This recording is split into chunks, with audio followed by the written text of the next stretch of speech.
Star recording studio, Ramesh Nagar, Delhi. DJ Manish Raxaul.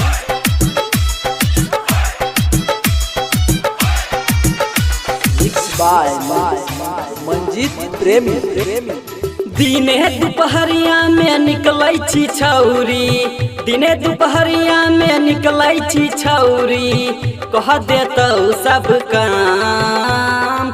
ई छौरा उ छौरा छौरा, ई छौरा उ छौरा छौरा, ई छौरा उ छौरा छौरा छौरा उ छौरा छौरा छौरा। दिने दुपहरिया में निकलै छी छौरी, दिने दुपहरिया में निकलै छी छौरी, कह देतौ सब काम। ई छौरा उ छौरा गे, ई छौरा उ छौरा छौरा, ई छौरा उ छौरा छौरा, ई छौरा उ छौरा गे, ई छौरा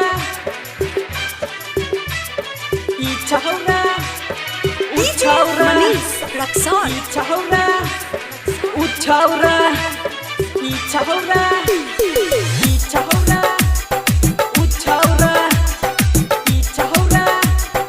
हाँ धीरे धीरे सब ले तौराई सिद्धि कर देतौ, रख ले जवानी हमर गायर के।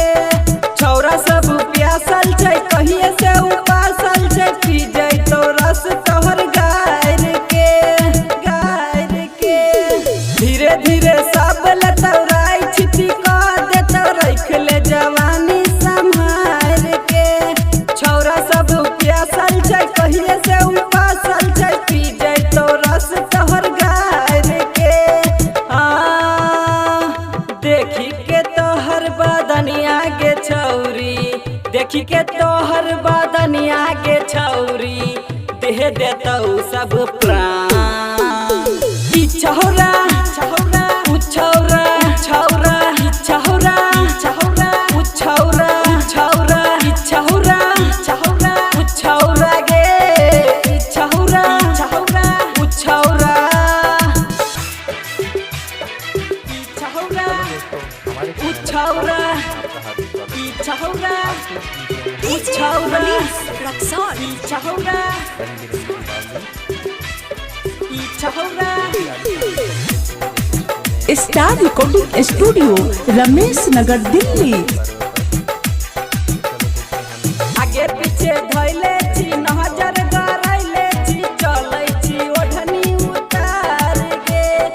सुने छी हतरी गे बने पवित्र गे, रख ले जवानी संभाल के। आगे पीछे धैले छी, नजर गरैले छी, चलै छी ओढ़नी उतार के। सुने छी हतरी गे बने पवित्र गे, रख ले जवानी संभाल के। राइटर संतोष प्रेमी परमजित, राइटर संतोष प्रेमी परमजित, कह देतौ बुरा हाल। ई छौरा उ छौरा, ई छौरा उ छौरा, ई छौरा उ छौरा गे, ई छौरा उ छौरा। Star recording studio, Ramesh Nagar, Delhi.